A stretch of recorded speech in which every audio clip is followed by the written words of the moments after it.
Hello दोस्तों, नमस्कार। आज के इस नई वीडियो में आपका स्वागत है। आज के इस नई वीडियो में हम लोग देखेंगे व्यंजना के बारे में। पिछला वीडियो में जो है लक्षणा अमिधा के बारे में पढ़ चुके हैं। तो बढ़ते हैं अपनी क्लास की तरफ। श्लोक क्या है? वीरतासु अमिधाद्यासु यया अर्थः बोध्यते अपरः सा वृत्ति व्यंजना नाम शब्दस्य अर्थादिकस्य च। अर्थात यहाँ पे जो है क्या कह रहा है कि अमिधासु है ना, अमी अमिधाद्यासु यानी कि अमिधा आदिसु। अमिधा आदि शब्द शक्तियों के आदि का मतलब है अमिधा और लक्षणा। ठीक है, आदि का मतलब क्या हुआ? लक्षणा और अमिधा।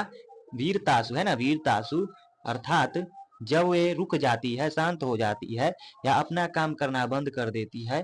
यया है ना, यया अर्थात जिस शक्ति के द्वारा जो है क्या,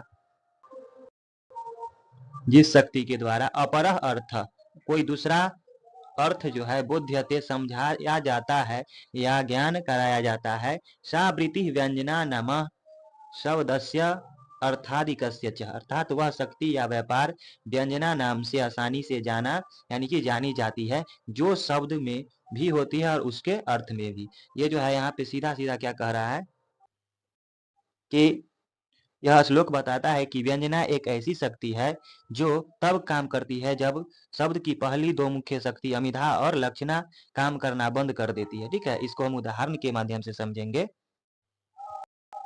यहाँ पे उदाहरण है, वाक्य है घंटा बज गया, यानी कि घंटा जो है बज गया है। अमिधा क्या है? इस वाक्य का सीधा अर्थ है कि समय बताने वाली घंटी बज गई है। अमिधा की समाप्ति यदि वक्ता बोलने यानी कि वक्ता जो है बोलने वाला और श्रोता सुनने वाला दोनों स्कूल में है तो वे जानते हैं कि घंटी बजने का मतलब छुट्टी होना है। यहाँ घंटी बजने का सीधा अर्थ आवाज से जुड़ा है, लेकिन इसका असली उद्देश्य वह नहीं है। स्थिति में अमिधा अपना काम पूरा कर रहा है, अमिधा भी है और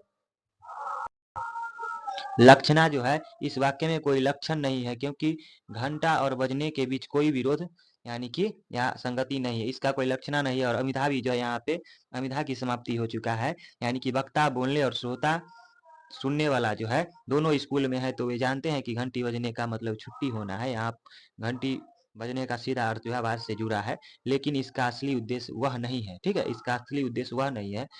यहाँ जो है इस स्थिति में अमिधा का पूरा काम यानी कि अमिधा अपना पूरा काम कर चुकी है इसमें, यानी कि बता रही है। देखिए यहाँ पे क्या कह रहा है, जब अमिधा यानी कि सीधा अर्थ और लक्षणा जो है संबंध से जुड़ा अर्थ जैसी शक्ति से अर्थ बताने का काम रुक जाता है, यानी उससे कोई अर्थ नहीं निकलता, तब जिस शक्ति का प्रयोग होता है, जिस शक्ति का उस और यानी कि जिस शक्ति का प्रयोग होता है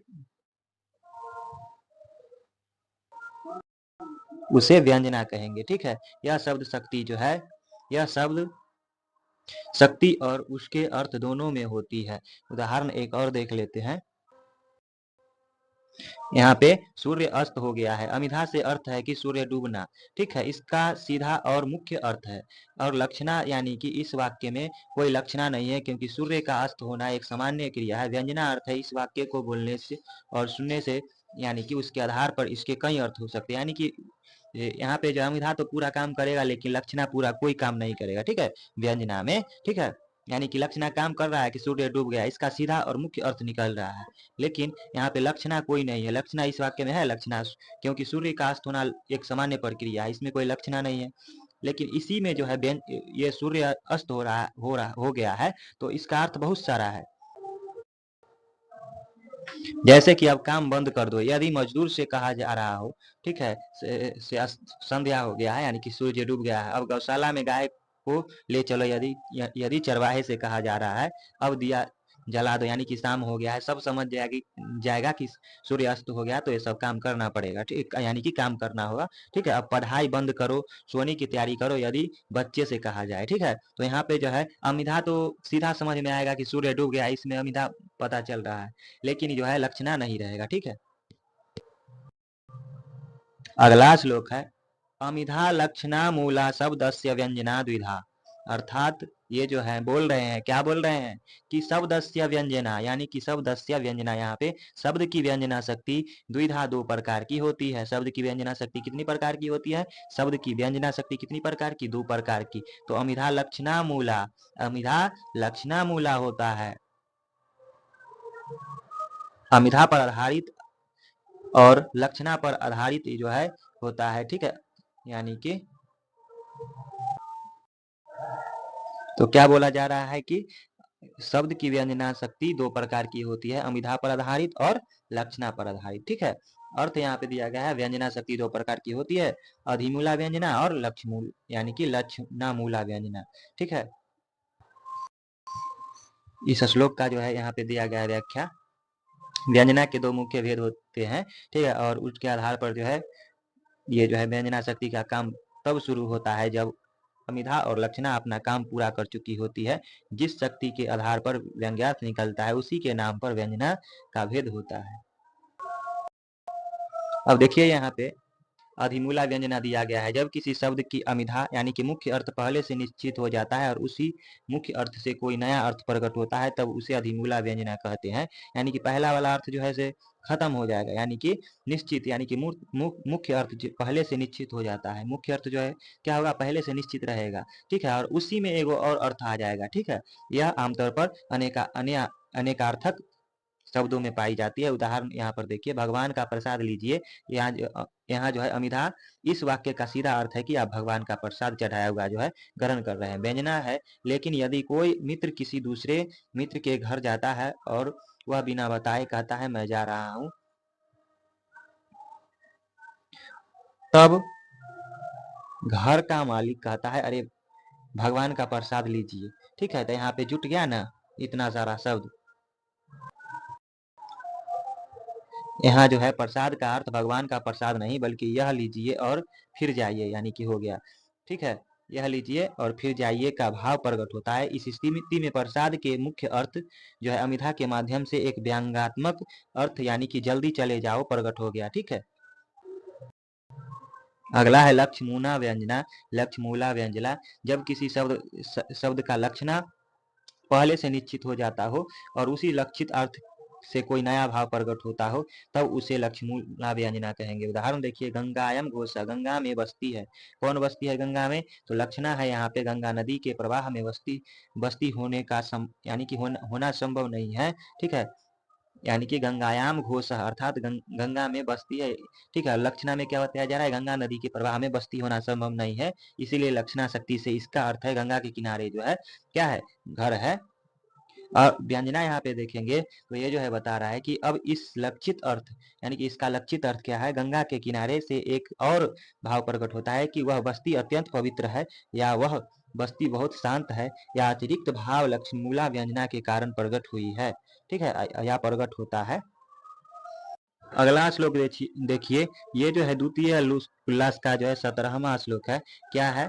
तो यह श्लोक जो है लक्षणा यानी कि लक्षणों पास्यते, लक्षणों यहाँ पे पास्या है, ठीक है, पास्यते लक्षणों पास्यते यत यानी कि यस्म यहाँ पे होगा यस्म कृते तत्रु प्रयोजनम, तत्रु प्रयोजनम, ठीक है,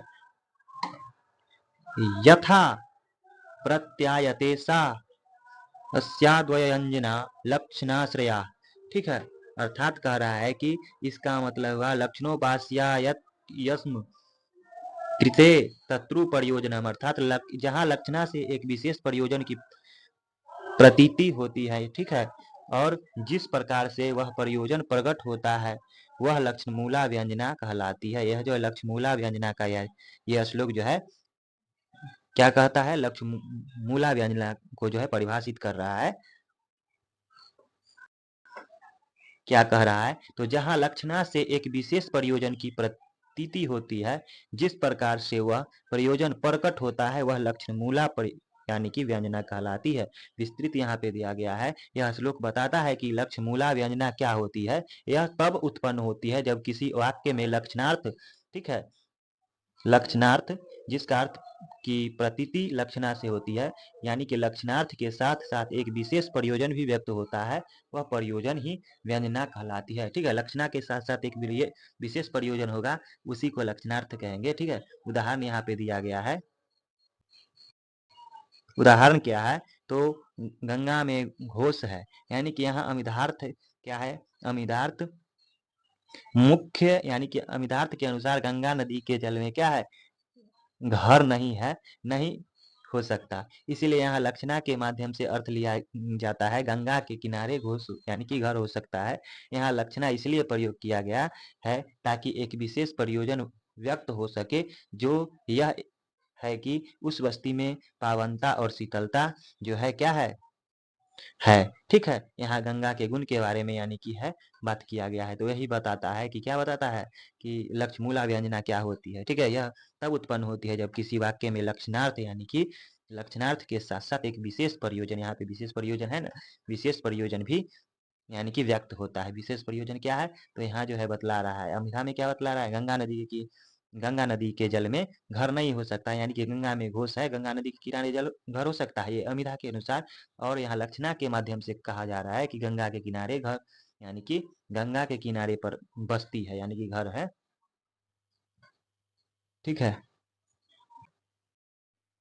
यह पावनता और शीतलता का जो भाव है वही लक्ष्मूला व्यंजना है। यहाँ पे जो बता रहा है कि गंगा नदी के किनारे घर है, लेकिन वहाँ ये भी बता रहा है लक्षणा के अनुसार से कि पावनता है, यानी कि व्यंजना, यानी कि व्यंजना है ना, तो उसका क्या बता रहा है, अलग से लक्ष्मूला व्यंजना बता रहा है कि शीतलता है, पावनता है। यह अर्थ न तो अमिधा से प्राप्त होता है और न ही लक्षणा से, बल्कि लक्षणा के बाद व्यंजना द्वारा प्रकट होता है। ठीक है, लक्षणा के द्वारा जो बाद जो है व्यंजना द्वारा। अगला श्लोक देखिए, ये भी काव्य प्रकाशन का है। वक्त यानी कि वक्त्रिबोध्य वाक्यानाम अन्य सन्निधि वाच्यो प्रस्तावदेश कालानाम काकोचेष्टादिकस्य च वैशिष्ट्यादन्यमर्थ या बोध्यतेशार्थ संभवा। ठीक है, इसका अगर हिंदी देखेंगे तो क्या है, वक्त्रिबोध्य वाक्यानाम, यानी कि वक्त्रिबोध्यव्य वाक्यानाम, अर्थात वक्ता यानी कि बोलने वाला, वध्यव्य मतलब समझने वाला, वाक्य मतलब कथन। ठीक है, अन्य सन्निधिवाच्यो अर्थात दूसरे की उपस्थिति और कहने के तरीके। ठीक है, और प्रस्ताव देश काला नाम, यानी कि प्रस्ताव प्रकरण, देश मतलब स्थान और काल, प्रस्ताव देश काल। ठीक है, काको चेष्टादि कस्य च अर्थात काकू और चेष्टा आदि के वैचिष्ट यानी कि वैशिष्ट दन्यमर्थम मर्थम या बोध्येतेस्य यानी कि बोध्येत सार्थम यानी कि सार्थ संभवा, यानी कि संभवा, अर्थात ये जो है कह रहा है इन सभी की विशेषता के कारण जो किसी अन्य अर्थ का बोध कराती है वह आर्थी व्यंजना कहलाती है। अब देखिए आर्थी व्यंजना क्या होती है वो हम आगे बताएंगे आपको, पहले आर्थी व्यंजना है क्या वो समझ लेते हैं। यह श्लोक उन कारकों को बताता है जिनके आधार पर आर्थी व्यंजना उत्पन्न होती है। आर्थी व्यंजना का अर्थ है कि किसी कथन का वास्तविक अर्थ उसके शाब्दिक अर्थ से अलग होता है, यानी कि वास्तविक अर्थ जो है सार्थिक, यानी कि वास्तविक अर्थ जो है शाब्दिक अर्थ से अलग होता है, और यह अर्थ बोलने वाले वक्ता, सुनने वाले श्रोता, संदर्भ यानी कि प्रसंग, स्थान, समय और ध्वनि के उतार चढ़ाव जैसे कई बाहरी कारकों पर निर्भर करता है। उदाहरण अगर एक यहाँ पे देख लेंगे तो उदाहरण के लिए यदि कोई व्यक्ति अपनी परीक्षा में सफल होने के बाद कहता है मैं तो पास हो गया, शाब्दिक अर्थ है वह व्यक्ति सफल हो गया। आर्थी व्यंजना सुनने वाले व्यक्ति को वक्ता की निराशा, व्यंग्य या असफलता का भाव समझ में आता है, क्योंकि ये बातें उसके हाव भाव, ध्वनि और परिस्थिति से स्पष्ट होती है। ठीक है, ये जो है व्यंग्यार्थी क्या है, वो जो है पास नहीं हुआ है लेकिन वह बोल रहा है, तो पहले से जो है शाब्दिक अर्थ क्या है, वह पास तो नहीं हुआ है, लेकिन सुनने वालों को क्या कह रहा है, तो अर्थी व्यंजना यानी कि वो जो है अर्थ निकाल रहा है, यानी कि सुनने वाले व्यक्ति को वक्ता की निराशा, व्यंग्यता या सफलता का भाव समझ में आता है, क्योंकि ये बातें उसके हाव भाव, ध्वनि पर परिस्थिति से स्पष्ट होती है। यह श्लोक बताता है कि सिर्फ शब्दों से ही नहीं बल्कि शब्दों के पीछे छिपे संदर्भ और परिस्थिति से भी अर्थ निकलता है, और यही अर्थी व्यंजना है। ठीक है, अर्थ से यानी कि जो अर्थ निकलता है, यानी कि बोला जा रहा है कि सिर्फ शब्दों से ही नहीं बल्कि शब्दों के पीछे छिपे संदर्भ और परिस्थिति से भी अर्थ निकलता है, और यही अर्थी व्यंजना होता है। अब देखिए यहाँ पे ये भी उल्लास का ही श्लोक 22वां। शब्द बोधयो व्यन कत्यर्थ शब्दो अप्यर्थान, यानी कि शब्दो अप्यर्थांतराश्रय एकस्य व्यंजक, यानी कि एकस्य व्यंजकत्वे तदनस्य सहकारिता यानी कि अमिदादित्रयो पादिवेशिष्ट या त्रिविधो मतः, है ना, या त्रिविधो मतः शब्दों अपि वाचकस्वलक्षको व्यंजकस्त तथा। अर्थात इसका अगर हिंदी देखेंगे तो शब्द बोधयो व्यनक्तर्थ, अर्थात यह श्लोक बताता है कि व्यंजक यानी कि व्यक्त करने वाला कौन कौन होता है। तो कौन कौन होता है? शब्द बोधयो व्यनकर्त, अर्थात शब्द, वही बोल रहा है कि शब्द से बोध होने वाला अर्थ ही व्यंग्यार्थ को प्रकट करता है। शब्द बोधयो व्यनकत्यर्थ, अर्थात बोल रहा है कि शब्द से बोध होने वाला अर्थ ही व्यंग्यार्थ को प्रकट करता है। ठीक है, ये बोल रहा है। आगे बोल रहा है वही श्लोक है, यानी कि उसी का श्लोक है। शब्द बोधयो व्यनकर्थयो शब्दो अप्यर्थ, यानी कि शब्दो अप्यर्थ अंतराश्रय, अर्थात शब्द भी अर्थ पर निर्भर होकर दूसरे अर्थ को जो है प्रकट करता है ना। यहाँ पे शब्द भी जो है अर्थ पर निर्भर होकर दूसरे अर्थ को प्रकट करता है। यह श्लोक आप लोग जो है युक्ति लिख लीजिएगा। ठीक है, आगे है, क्या है? तो एकस्य व्यंजकत्वे तदनस्य सहकारिता, जब एक शब्द जो है व्यंजक होता है तब दूसरा उसकी सहायता करता है। शब्द या अर्थ, यहाँ पर जो इसका व्याख्या दिया गया है, इसका अर्थ है कि व्यंग्या अकेले शब्द से या अकेले अर्थ से नहीं होती बल्कि वे एक दूसरे से पूरक होती है। यहाँ पे जो बताया गया है शब्दी व्यंजना। ठीक है, शब्दी व्यंजना वही शब्द में, यानी कि शब्दी व्यंजना में शब्द मुख्य व्यंजक होता है लेकिन अर्थ भी सहायक होता है। जैसे रहीम पानी रखिए, यानी कि रहीमन पानी रखिए। यहाँ पे जो है पानी जो है शब्द से 3 अर्थ निकलते हैं, लेकिन यहाँ शब्दार्थ पर ही जो है शब्दार्थ पर भी निर्भर करता है। अर्थी व्यंजना में अर्थ जो है मुख्य व्यंजक होता है, जैसे किसी के कहने का तरीका, लेकिन शब्द भी सहायक होता है। ठीक है, अर्थी व्यंजना और शब्दी व्यंजना ये जो है व्यंजना का ही 2 प्रकार है। अगला यहाँ पे दिया गया है अमिधादि त्रयो पादिवेष्ट्या त्रयविधो मतः। यह श्लोक बताता है कि व्यंजना के 3 प्रकार है, यानी कि त्रयो, ठीक है, त्रयो विधो मतः, यानी कि 3 प्रकार माने जाते हैं। ठीक है, अमिधा का जो है कितना, तो 3 प्रकार माना जाता है। अमिधा का नहीं माना जाता है, यहाँ पे व्यंजना के 3 प्रकार माना जाता है। अमिधादि त्रयोपादिवेष्ट्या त्रिविधो मतः। ठीक है, अर्थात बोल रहा है, क्या बोल रहा है?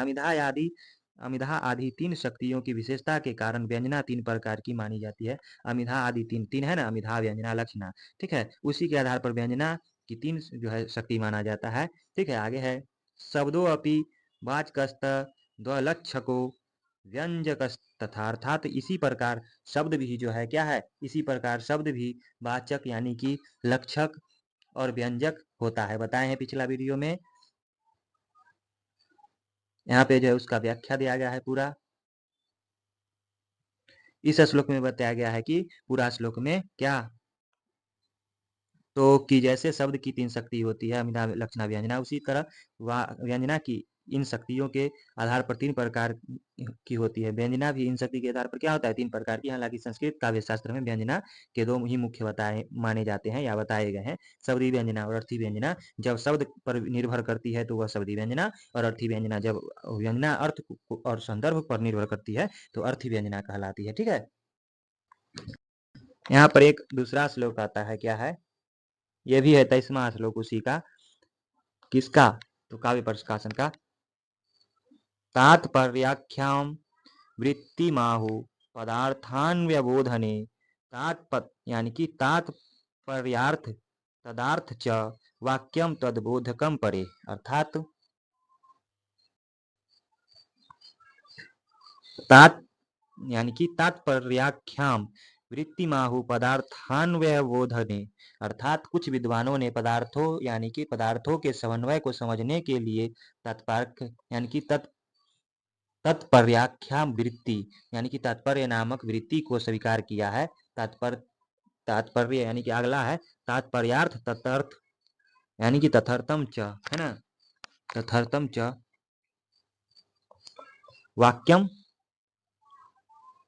वाक्यम तदबोधक यानी कि तदबोधकम परे। अर्थात ये जो है बोल रहे हैं कि और वाक्य को उसका जो है बोधक माना गया है। यानी कि बोल रहा है पूरा श्लोक क्या बोल रहा है कि कुछ विद्वानों के समन्वय को समझने के लिए तात्पर्याख्या यानी कि तात्पर्याख्या वृत्ति को स्वीकार किया गया है और वाक्य को उसका बोध यानी कि बोधक माना जाता है। श्लोक क्या है?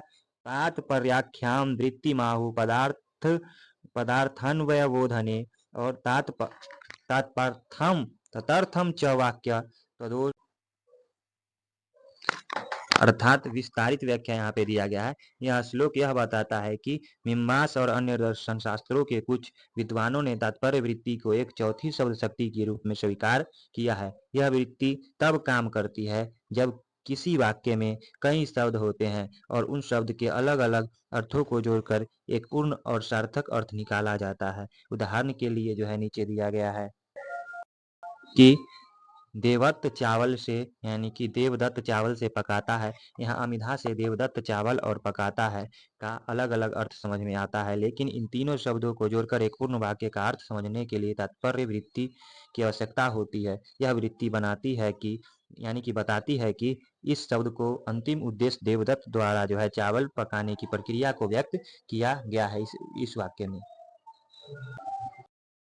मम्मट और अन्य अलंकार शास्त्रियों ने तात्पर्य वृत्ति को एक अलग शाब्दिक यानी कि शब्द शक्ति के रूप में स्वीकार नहीं किया, बल्कि इसे अमिधा शक्ति का ही एक हिस्सा माना। उनका तर्क है कि अमिधा से ही शब्दों का अर्थ बोध होता है और उसी से शब्दों को जोड़कर वाक्य का भी अर्थ जो है यानी कि वाक्य का भी अर्थ जो है स्पष्ट होता है। यह श्लोक मुख्य रूप से यह दर्शाता है कि काव्य शास्त्रियों को दार्शनिकों के बीच तात्पर्य की अवधारणा को लेकर मतभेद था। यहाँ यानी कि जहाँ तक कुछ इसे एक अलग वृत्ति मानते थे, वही काव्य प्रकाश जैसे ग्रंथ इसे जो है अमिधा का भी हिस्सा मानते हैं। ठीक है, तो आज के वीडियो में इतना ही दोस्तों। मिलते हैं अगले वीडियो में जो है अगले जो है परिच्छेद के साथ। अगर वीडियो अच्छा लगता है तो लाइक कर दीजिएगा, सब्सक्राइब कर दीजिएगा और अपने दोस्तों के साथ शेयर कर दीजिएगा। ठीक है, और इसमें जो है ज़्यादा नहीं दिया गया है कुछ, यही अमिधा लक्षणा और व्यंजना याद रखिएगा। केवल इतना जो बताए हैं डिफेंड में उसको ज़्यादा याद नहीं करना है। ठीक है, और नोट्स केवल बना के रख लेना है। तो मिलते हैं अगले वीडियो में। जय हिंद।